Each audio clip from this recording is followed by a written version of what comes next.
欢迎收看北境讲文化大革命第9讲，以破四旧为名的打砸抢。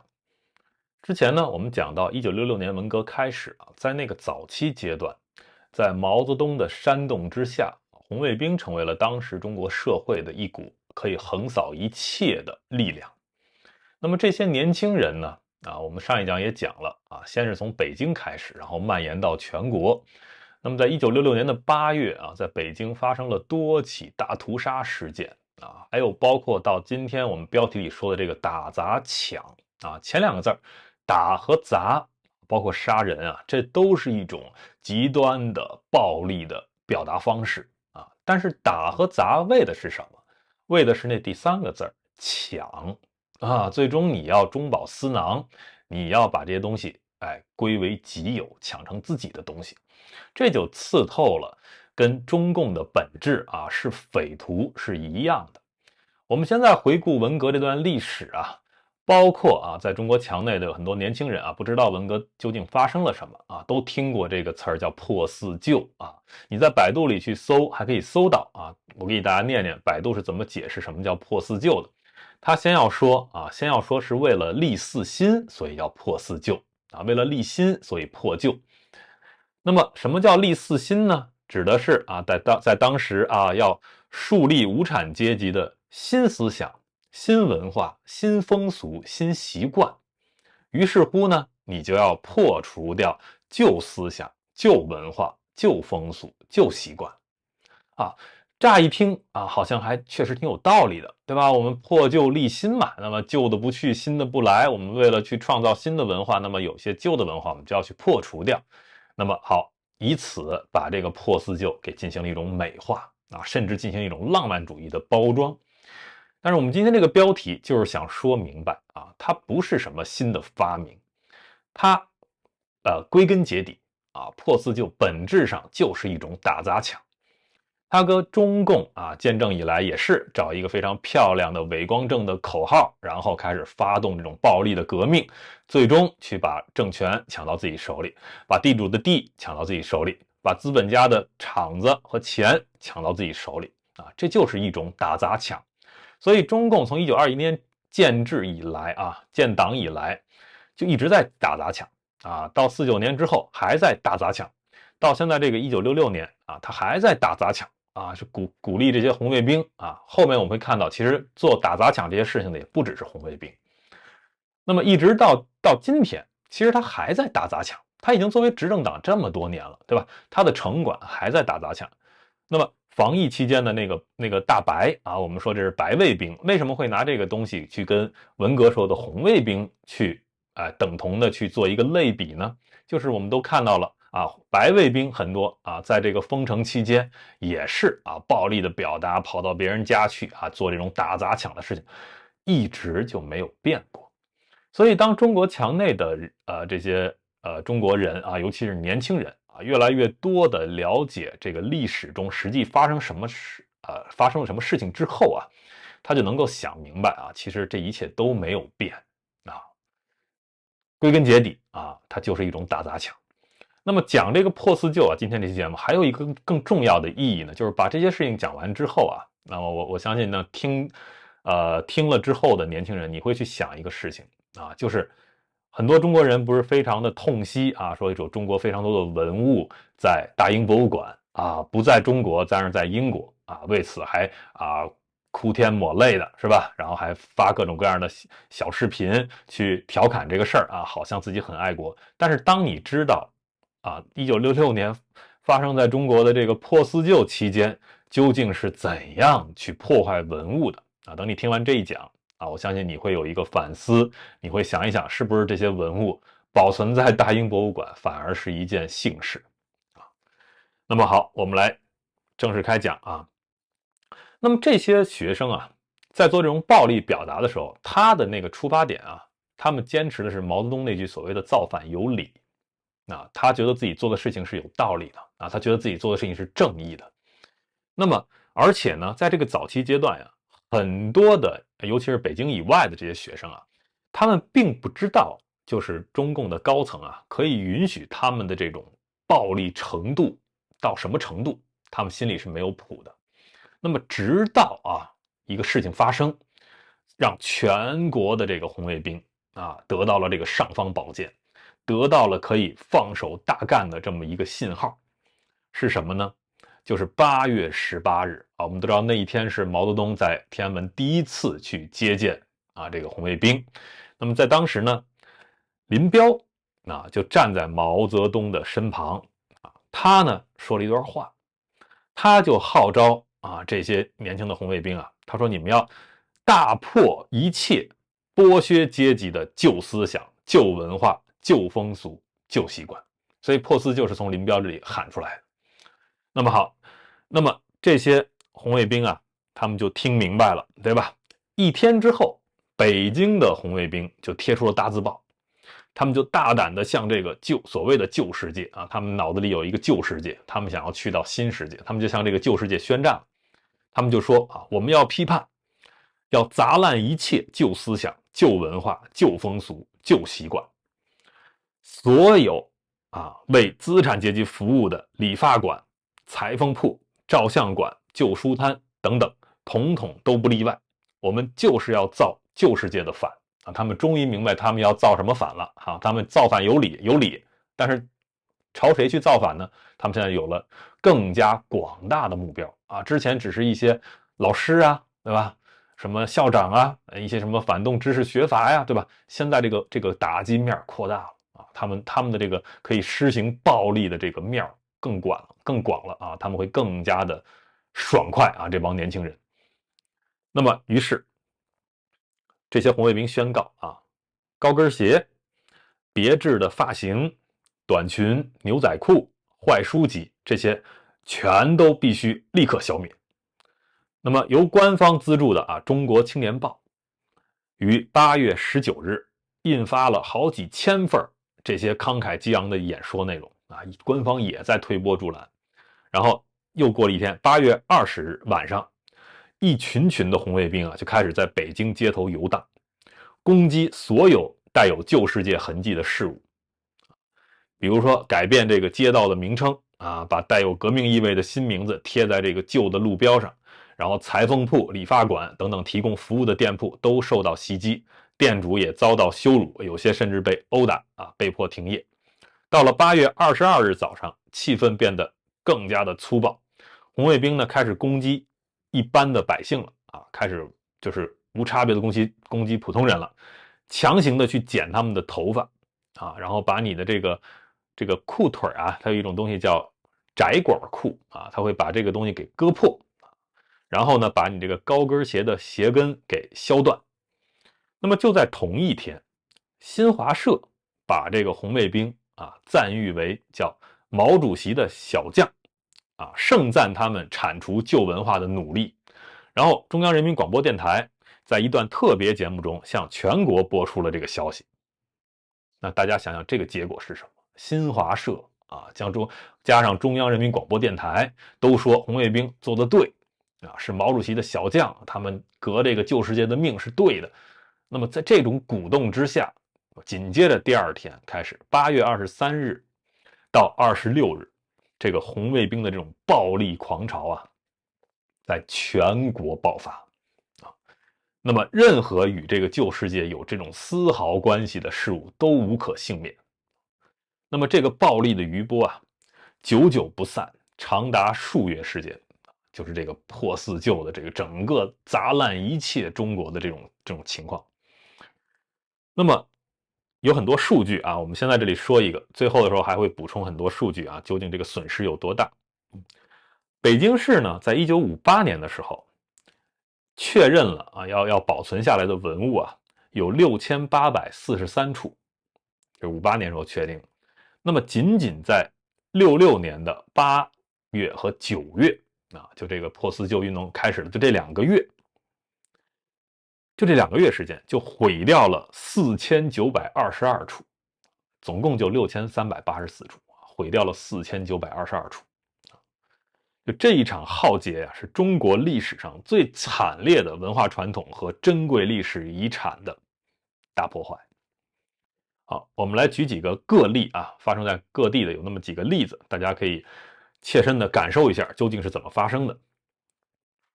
在正定县啊，高原和他的同学啊，已经借由这个凌辱自己的老师而度过了一个刺激的夏天。那么一读到人民日报上关于天安门广场大集会的报道后，每个班级都开始组织自己的红卫兵了。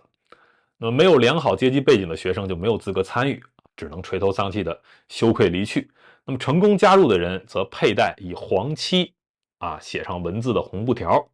这些布条不像他们在报纸上看到毛主席所戴的臂章那样精美，但仍然让他们感受到自己具有前所未有的重要地位。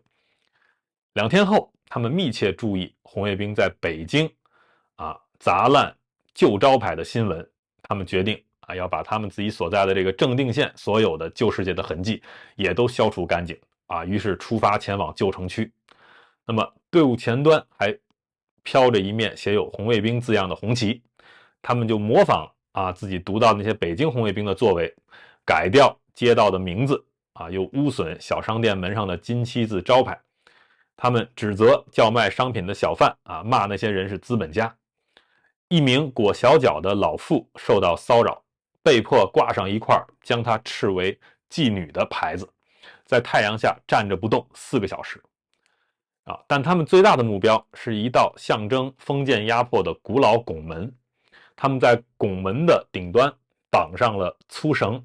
用铁锹挖松地基，再把整座拱门拉倒，化为一堆碎石块。当地一座清真寺的洋葱状圆顶更难处理动用了数百名红卫兵才把它拉下来。然后有一个留了一小撮胡子的老守卫试图阻止他们，结果被迫在脖子上挂上了一条他们从当地屠夫那里拿到的猪尾巴就是去羞辱了一个穆斯林。然后类似的情况在全国各地都在上演。再举一个例子，在厦门，这个有一个人他家庭背景不佳但是呢他还是顺利加入了红卫兵说那里的小队在街上分散开来摧毁了沿路上所见的一切旧事物，从这个装饰用的这个红铜门把商店的旧招牌，到这个庙宇上方降龙造型的飞檐，无一幸免每个小队都带着自己的红旗列队行进，有些队伍敲锣打鼓，有些呢则照着精心准备好的路线图，安静且有条理的做他们的工作。他们这个图上已经由这个街委会标出了所有地址然后他们剪掉了归国留学生的头发然后割断了这个长发辫。同样呢，由这个归国留学生引入的时尚就是这个窄管裤那么他们就有一个测试的方法，拿2个瓶子如果能从你这个裤腿塞过去就没问题，如果塞不下，那就拿这个刀给割开。尖头鞋也被没收高跟鞋的鞋跟也削断。那么一般的老百姓呢，对这个毫无束手无策，没有办法一些暴力的年轻人，而且呢是警察也不管政府还夸他们，给他们撑腰，说他们做的都是对的那老百姓没有办法。那么中国共产党呢，在8月8日那天，之前我们讲过，发布了一个16条，对吧？就是想要规范这个文革的这个一些举动，是不是？但是呢，问题是，在那16条里，已经把这个革命的这个尚方宝剑给了这些大学生专科生、中学生和哪怕小学生，所以这些红卫兵遇不到任何的阻力，他们就都可以高喊我们造反有理。谁说的呢？毛泽东说的。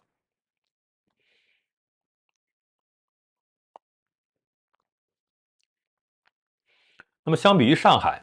正定和厦门呢还相对是小城市，那么上海的这个损失就更大。因为这个城市在解放前长期的是这个所谓外国势力来管理的有各种各样的租界还有外滩那种地方，所以呢它一直就无法去摆脱这种堕落的资产阶级大本营的形象，所以任何象征帝国主义过往的一些事物都遭到攻击比如说把外滩当时就改名了叫革命大道，然后把沿路那些坚固的花岗岩的建筑的装潢全都打碎了然后钻洞烧毁，古董店、花店都被砸烂床垫、什么丝绒、化妆品、时髦衣物这些全都是资产阶级的奢侈品统统运走丢弃。然后这个时候，上层又传来了更大的鼓励。8月23日啊，由林彪掌控的解放军报赞许红卫兵啊，说你们做得对，做得好。第二天又有一篇社论热烈的吹捧这场运动啊，然后接着这份报纸郑重承诺说，军方会坚决支持红卫兵，解放军会支持红卫兵啊，说向红卫兵学习，向红卫兵致敬。好，那么得到了这个军方的全权许可之后，那红卫兵就更可以把这个所谓的旧世界闹得天翻地覆了啊，肆意横行。那么首先图书馆就成为了明显的目标。那他们在学校和大学里啊，就翻遍了这个书库啊，没收每一本看起来有那么一丁点封建或者资产阶级色彩的书啊，那么到处都有大规模的焚书事件啊，所以以后不要再说什么秦始皇什么焚书坑儒，那太久远了啊，就看看这个文革破四旧啊，那个比那个秦始皇时期做的还要过分啊。那么有些地方啊，甚至这个熊熊烈火啊，连续数天照亮夜空。说在厦门啊，刚才说的那波人，他们往火里加了60公升的煤油，让这个火舌窜上有3层楼高啊！大家都带着椅子前来去欣赏啊这个所谓的美景。那么火红的天空下啊，一些旁观者挤满了周围的这个建筑的楼顶，可以想象啊，爱看热闹的中国人就看着自己的这些文化的这些书在这里烧啊，很多人还挺开心的。上海徐家汇藏书楼有几千本书被红卫兵焚毁啊！这个藏书楼啊是1847年由天主教耶稣会创立的。那么原本的藏书的规模啊超过20万册，那是学术的宝库啊。那么后面有几辆的卡车啊，不分日夜的就把这些书运到当地的造纸厂啊，就这么销毁掉。然后说公共历史这些遗迹啊，也被破坏。那在上海，红卫兵只用几天时间啊，就摧毁了18座公告过的这种历史古迹，包括第一个改信基督的这个上海人徐光启的墓啊。那么，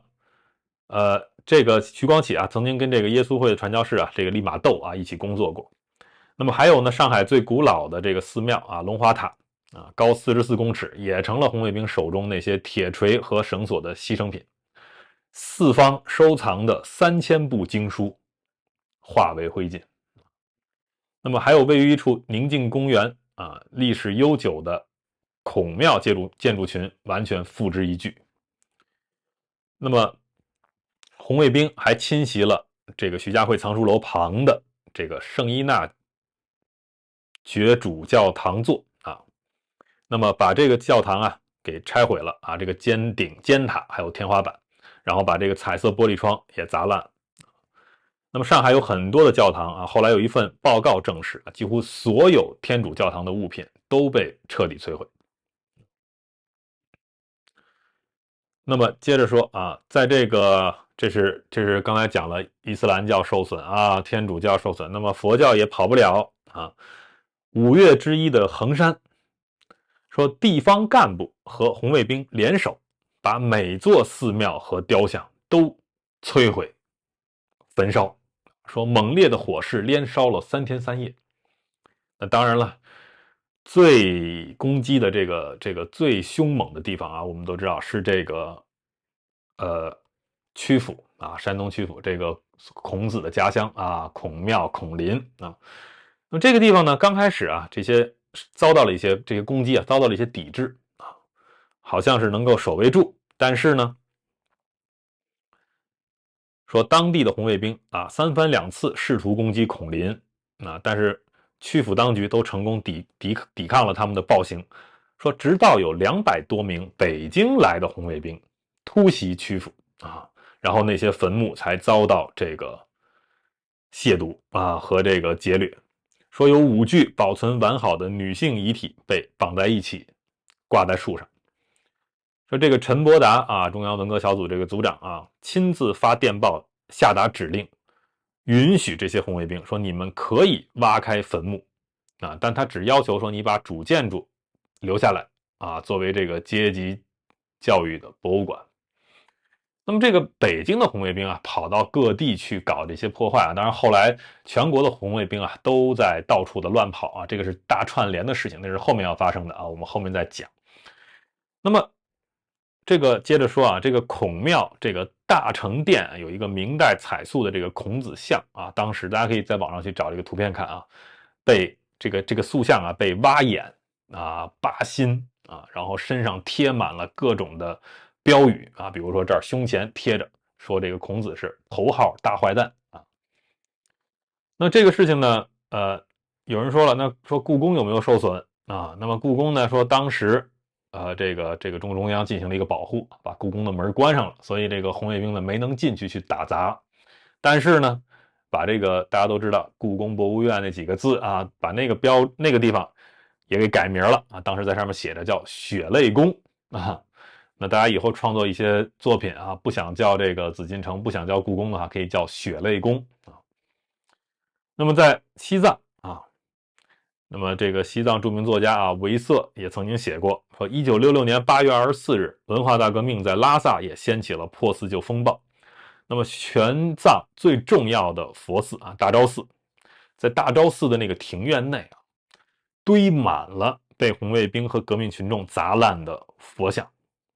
啊，这个就是非常的惨烈啊。我曾经跟大家说过，我到西藏旅游的时候，跑到这个阿里地区啊，非常的偏远，西藏的西南部啊，过了那些山，那边就是印度的地方，一个非常偏远的寺庙，那么偏远，但是啊，还是里边全都被砸了。啊，一问都是文革时候干。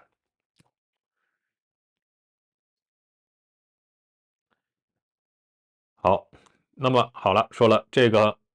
孔庙啊、孔林这些东西，这些碑啊什么，如果大家去过就知道，也是被砸得一塌糊涂啊。那么相比较这个，其他地方的墓地那就更容易下手了，是不是？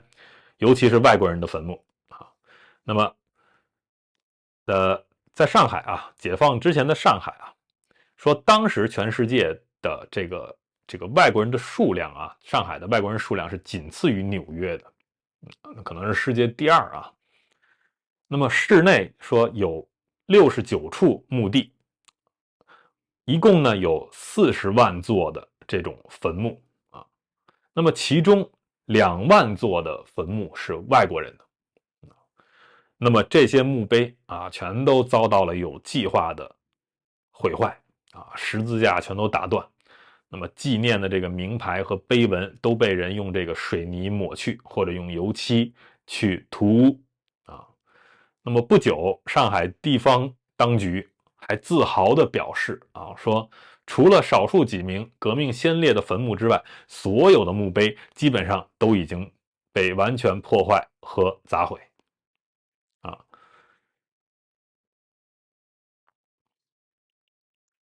那么在上海和在其他地方一样啊，土葬几乎立刻就遭到革命政令废止，不允许了啊，只准火化。那么不出几周，郊区就出现了一座全新的火葬场，然后这个火葬场啊就夜以继日的，就大家从那个墓地里啊到处去挖，把这个尸体挖出来，运到这个火葬场去烧啊。在南京啊也是把土葬禁止之后，那红卫兵甚至跑到人家殡仪馆，把这个棺材什么的全都砸烂啊，甚至把寿衣全都烧掉。那么整个中国在1966年有大约5万座坟墓属于外国人，那么几乎一半以上是在文革期间被夷为平地，其余的很多也是被砸毁。那么最后啊，只有1/10能逃过一劫。8月23日，那接着说上海这些啊，上海这些红卫兵还袭击了大约36家花店。因为什么呢？因为装饰用的这些盆栽啊、花材也被视为是浪费和代表资产阶级的贪欲啊。那接下来几天，他们这些红卫兵兴高采烈地践踏城内各地的这些养花的地方，对吧？那么包括一些这些假山呀、金鱼池塘啊，这些全都被凿毁。在这个葬礼上也禁止用花啊。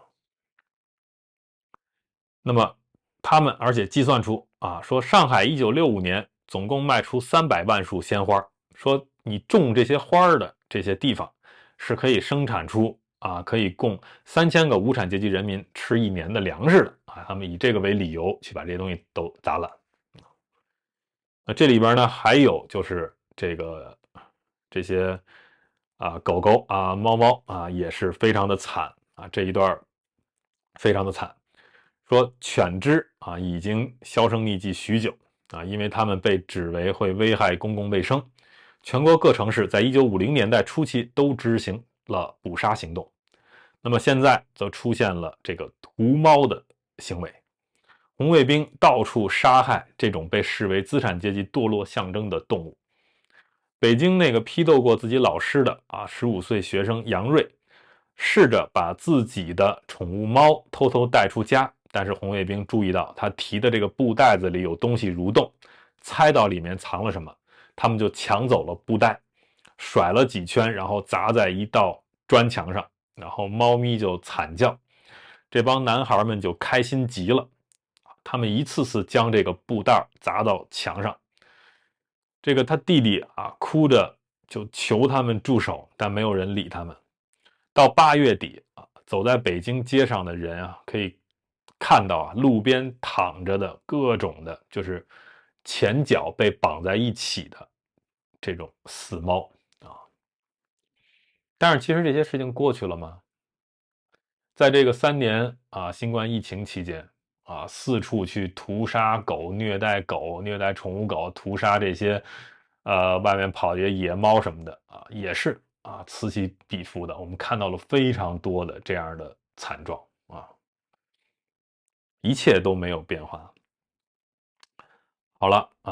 现在说完了前面的这个打和砸了，到抢的部分开始什么呢？抄家，以破四旧名义抄家。8月23日开始几天后达到高峰，红卫兵他们会收到一个既有这个搜查目标详尽细节的一个纸张，可以抄谁的家这个纸张上会写着姓名、年龄、身份、地址。谁给他们的呢？有的是这些地方警察给他们的，有的是这些街委会然后他们就会去搜查这个人所住的地方把一切可疑的物品，什么祭神用品呀、奢侈品呀、反动文学呀、外国书刊私藏的武器和黄金、外币堕落生活的象征、蒋介石肖像、就地器、国民政府时期的文件、地下活动的迹象或者牵扯到所谓通敌行为的证据这些东西。那么这些受害者当中很多人是从解放以来就已经受尽了压迫了，在这17年间。那么他们屡次遭到当权者的批斗在每一场重大的政治活动中被抓去游街示众已经失去工作，又被迫变卖了所有的家当来维持自己和家人的生计但是熬了这17年了，这一波更大的又来了。那么红卫兵洗劫过徐家汇藏书楼之后那么他们就跑到了这个有一个叫文贯中的人的家里这个文贯中的父亲曾经是蒋介石手下的将军现在呢他父亲现在被关在北京的监狱里，母亲呢1955年的时候就被逼死了那么母亲的奶妈一直呢把这个文贯中他们视为家人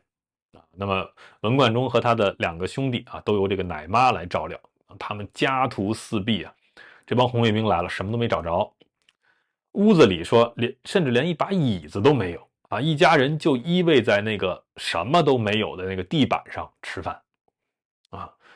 那么没办法对吧，什么都没有，红卫兵没什么可带走的。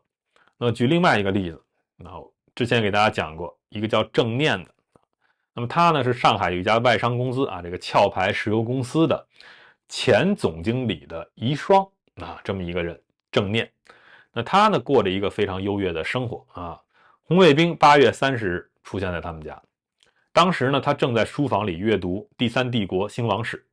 这群红卫兵有30-40人2个年纪较大的男生和一个女生为首，来了就说我们是红卫兵，我们是来要革你的命，然后就开始对他大吼然后开始散开，系统性的洗劫了他们家2层楼的这个住家。各种的这种打破玻璃啊，这个重击墙壁的声响啊，叮咣的，然后拿这个钳子啊撬开这个条板箱啊，窗帘被扯下来，镜子被打破，稀有的古董被砸碎啊，地上都是牛血红啊、帝王黄啊、什么青瓷绿啊、蓝白色的这些陶瓷碎片。然后呢，红卫兵啊也把这个他们家的这些家具都砸烂啊，衣物也被扯破，丝绸和毛皮碎品在这个吊扇下四处飞散。这个正面啊焦急而颤抖着试图阻止，但是呢，他们就开始殴打他啊，然后屋外的草坪上也燃起了篝火啊，把这些东西都拿出去烧。但是这还只是一个开头啊，数周之后，来自北京的红卫兵又抵达了，然后他们带着皮鞭跑到这个郑念家啊，继续的要找说你有没有藏起什么财宝啊，来抢东西了。而且呢，比之前的这个红卫兵呢，这个行为更恶劣，他们把这个床褥也划破了啊，椅子、沙发这些坐垫都割开，浴室的这个瓷砖也撬开啊，然后爬进这个壁炉里、烟囱里啊，翻开地板，就是整个全都打开去检查。说全国各地的许多的城镇和都市都能看到类似的场景啊，各地的人啊都很害怕，都赶着这个红卫兵来敲门之前，把一些可能惹麻烦的物品丢掉啊，一些什么书啊、旧照片呀、丢到厕所里冲掉啊，等等的。那么很多人呢就非常的恐惧，对吧？但是在这个里边我们就看到了，因为我们知道有这么一股啊可以横扫一切的受官方指使的这种红卫兵的力量啊，就跟我们知道在疫情期间拿着尚方宝剑的这些大白啊，他们可以胡作非为啊，无所不作啊，他们可以这么做。当我们知道有这么一股力量的时候，有的人就会借助这种力量去报自己的私仇，这就是我们说的当天下大乱的时候这种底层互害啊。我们举一个例子，有些人受到恐惧、仇恨和野心驱使，开始出卖自己的邻居啊。本身是红卫兵的这个杨锐啊，他呢就被一名老妇人找上，这老妇人呢执意要杨锐和他的朋友们去搜查一个知名的海外华人的家。那么好，他们就去搜查了啊。结果呢，他们到这个房间里的时候，看到的是一个什么呢？是一个衣不蔽体的一个女人跪在那儿，空气中弥漫着粪便和尿液的恶臭。受害者尖叫着求他们原谅，眼中充满了恐惧和绝望。就这么一个人啊，是谁告密的呢？说这个告密者在门外啊，看着这一切，露出了称心如意的笑容啊。后来他告诉那个可怜的女人啊，这就是为了报复啊，这就是底层互害的一个经典的例子，在那个时候。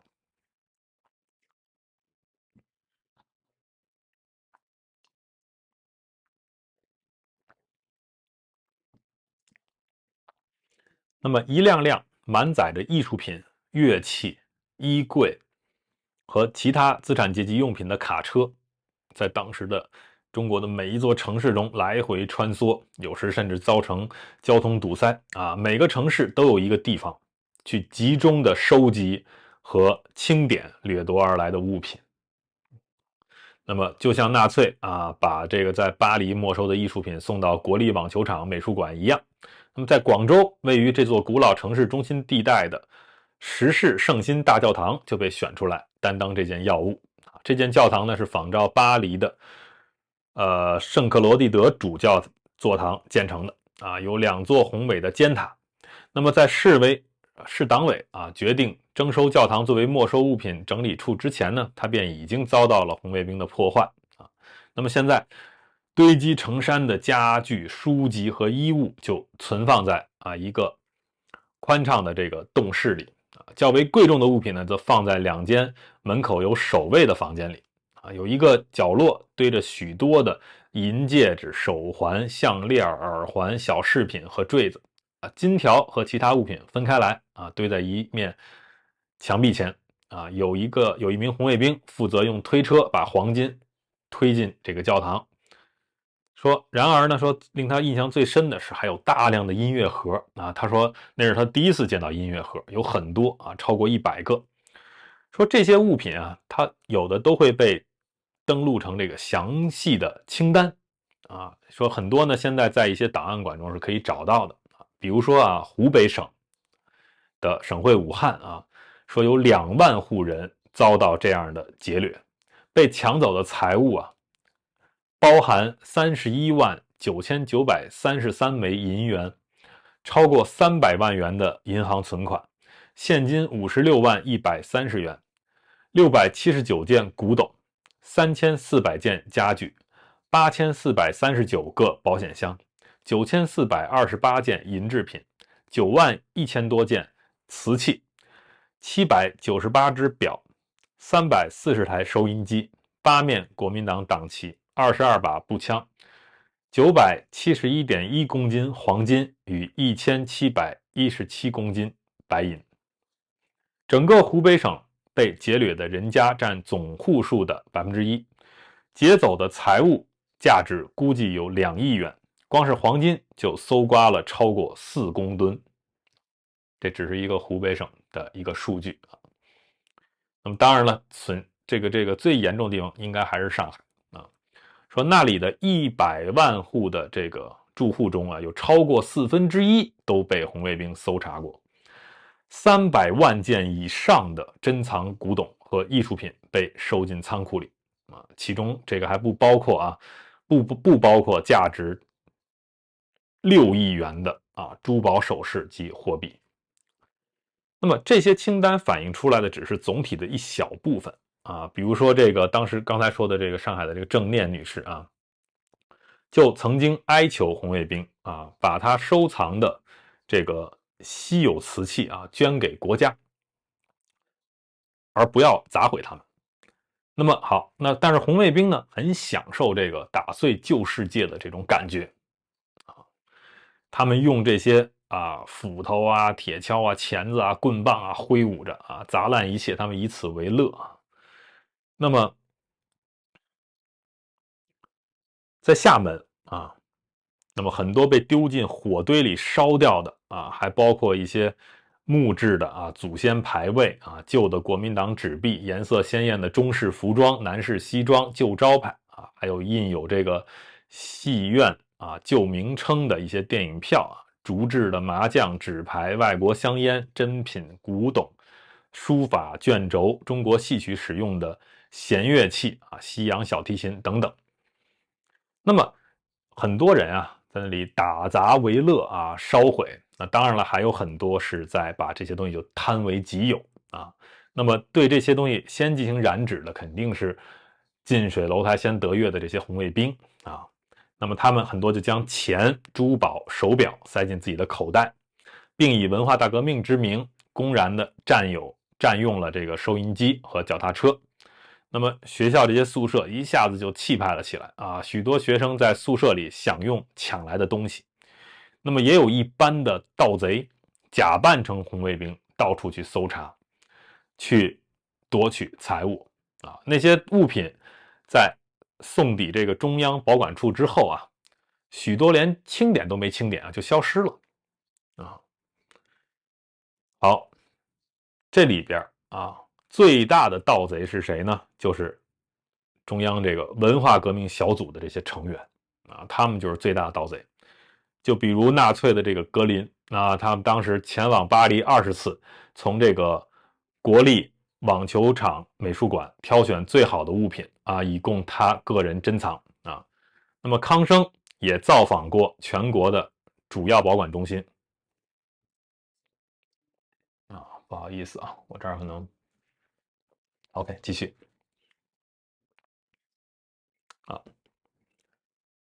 那么康生也造访过全国的主要保管中心积累了大量令人惊叹的艺术收藏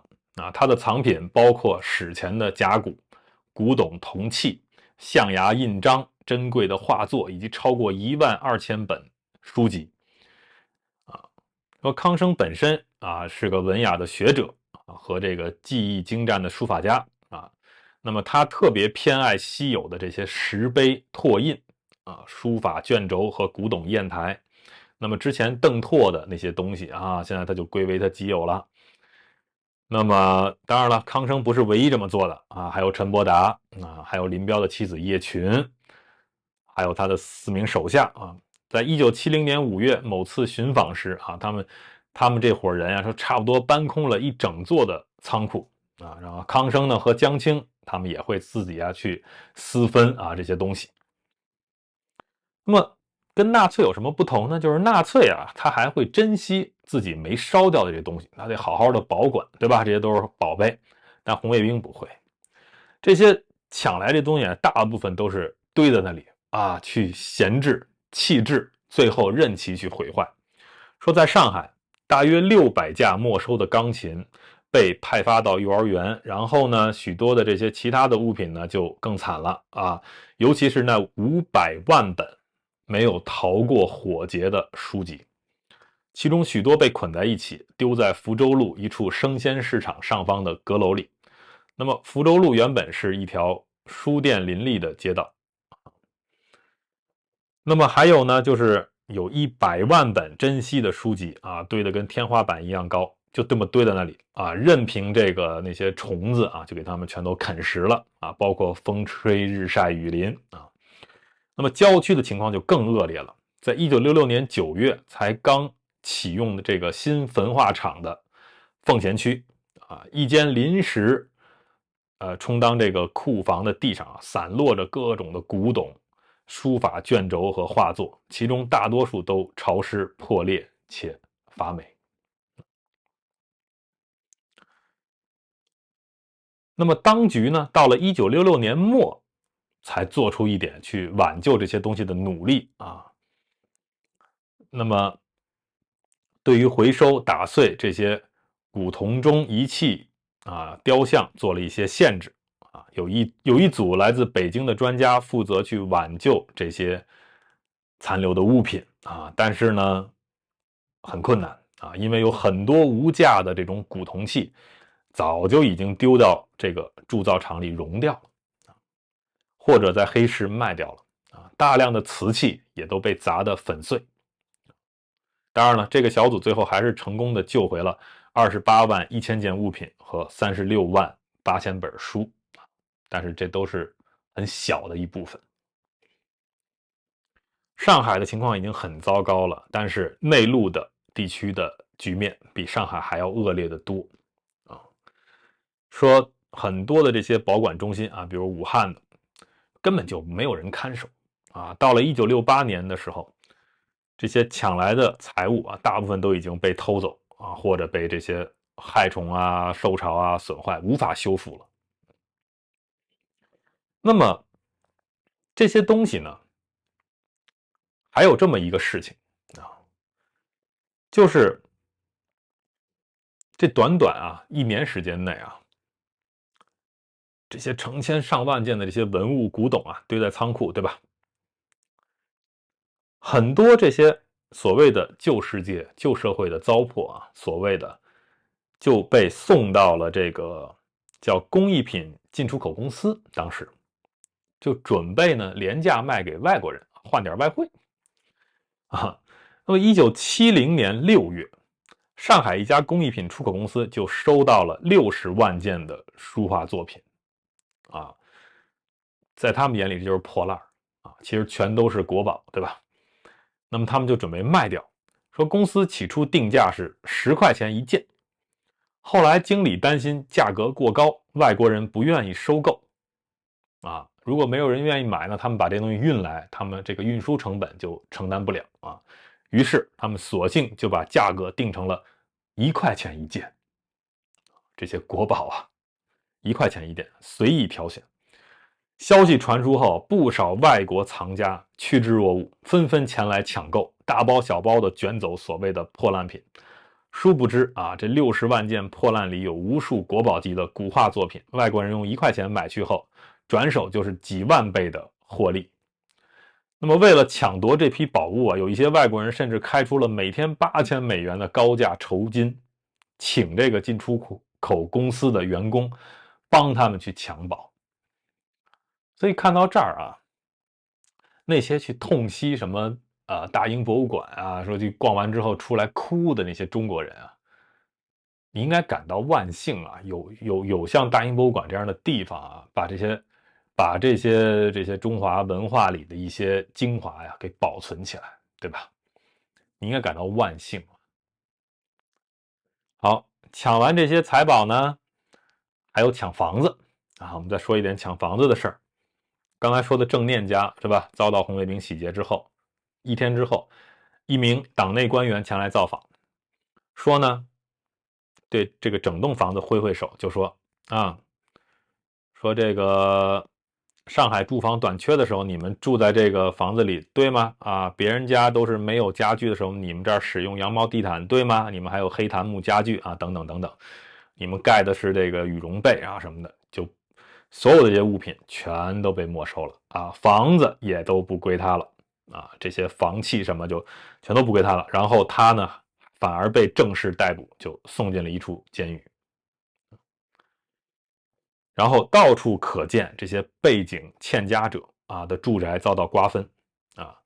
那么杨锐虽然本身是红卫兵啊，也保护不了自己的家人。好，这些受害人啊都是普通的这些人民，对吧？我们说上海，上海的存档证据啊，让人们对这个没收房屋情况有了些许概念。说一共有3万户被迫将房契就这么交给国家了。就是明抢啊，就是明抢。许多家庭只准保有每户3到5平方公尺的总住宅面积啊，而且自己的房子你只能保有这么点还属于你啊，但是你还要交租金。那么还有很多人啊就被赶出了城啊，之前当然得先挨揍啊，这个都不用说了。上海有很多老人双手反绑啊，光着脚游街，然后给送到火车站，然后就这么去挂着这个他们自己罪状的标语啊，说当时保守估计全中国就是遭到流放的受害者共有40万人。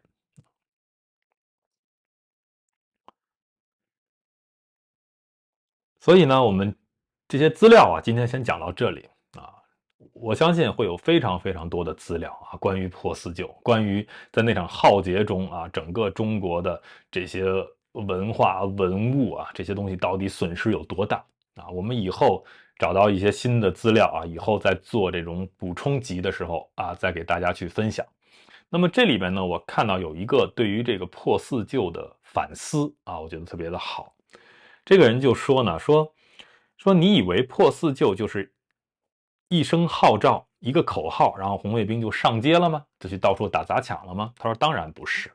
啊，因为1966年之前，从1949年开始有17年，这是17年的一个准备期啊。那么这17年的准备的是什么呢？就是确立一种思维方式啊，就是用唯一的意识形态标准来为思想文化风俗习惯来画出所谓的新与旧。那么评价文艺作品啊，不是看艺术价值，要看阶级属性，要看其是否正确，而不是是否真实啊。所以破四旧首先是一种思维方式的抨击方法，然后才是这种打砸抢的所谓的革命行动啊。那么当然了，这之后啊，一切都打烂砸碎的10年之后，文革之后啊，说几代的文学家、艺术家、知识分子又用了20-30年的时间，在这个民间啊去重建这种常识啊，重建这种艺术标准。但是呢，啊，这个人说，现在啊，此时此刻的现在的中国，这一切又荡然无存了。什么书评、影评啊，各种文艺评论都死了啊，被来自各个方向的这种所谓的正确击败啊。你现在出了事儿啊，去深挖那些什么导演，说挖人家的家庭出身啊，来判断你这个电影的阶级属性啊，挖这些小说里边的这些一个一个措辞啊，你是爱国的还是辱华的啊？用什么含男量、含女量来判定一个作品的文艺价值啊？那么这些东西归根结底都是所谓的用一种思维方式啊，坚持一种唯一正确。所以我们就看到了啊，破四旧这个事情不是66年开始的啊，从有中国共产党，他们一直干的就是这个打砸抢。破四旧的本质就是打砸抢，这个打砸抢从1921年一直干到今天都没有结束啊，所以破四旧啊，到今天也从未结束。那么由此我就想到了我在《天士》这本书里啊，我知道我不能写文化大革命啊，是过不了审的啊，不能出版的。但是呢，我又不死心啊，我在那个里面，因为呢，我假设啊，北京那个城市对吧，城墙没有拆，那么最后它发展成了一个叫天市的城市。那么在那个平行架空的这个宇宙啊，这个 if 线里面啊，我也假设了那个文化大革命发生，但是这些精华的这些东西啊，没有砸碎啊，没有损失掉，而是运到了天市去保管起来啊。所以我在那个书里啊探讨这个事情的时候，我当时最初的初稿啊，我在这个点上一笔带过，我没有办法去展开，但是我还是不死心，说了一句话，我说也请不要忘了文化大革命啊。虽然在我那个书里这些东西都还在啊，这些书啊，这些物品啊，这些碑呀这些画卷呀都还在。但是呢，我们也要记住，说也请不要忘了文化大革命，对吧？反思总是要做的啊，不能遗忘，对吧？好，但是就这一句话不过啊，这个出版社不过啊，必须要修改。那么于是啊，经过几番的这种推敲啊，去这个努力啊，那么我把这句话改成了叫也请永远不要忘记葬送在历史车轮下的精华。我没有提文革了啊，没有提文化大革命这个字眼了，改成了这么一句话。当然了，最新的消息是，这句话也被出版社枪毙掉了，不能写。所以我们就看到了那片土地根本就没有从这个破四旧里面走出来，那片土地也根本没有从这个文化大革命里面走出来，一切都还在轮回。好我们这个系列讲座会继续的讲下去，感谢收看、订阅、分享。